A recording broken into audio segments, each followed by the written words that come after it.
Hello friends, Diwali की सफाई करने के बाद हमारा चेहरा बिल्कुल डल हो गया है। चलिए एक फेस पैक बनाते हैं और अपने चेहरे पे लगाते हैं। सबसे पहले आप एक बॉल ले लीजिए। 1 चम्मच हमें बेसन डालना है, पिंच ऑफ हल्दी और पिंच ऑफ फिटकरी का पाउडर डालकर 1 चम्मच दही डालेंगे।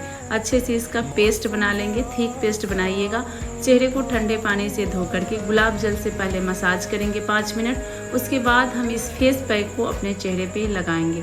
अच्छे से आँख के नीचे भी आप लगा सकते हैं, पूरे चेहरे पे, गर्दन पे, हाथों पे भी लगाइए और 15 से 20 मिनट तक हम सूखने के लिए इसे छोड़ देंगे।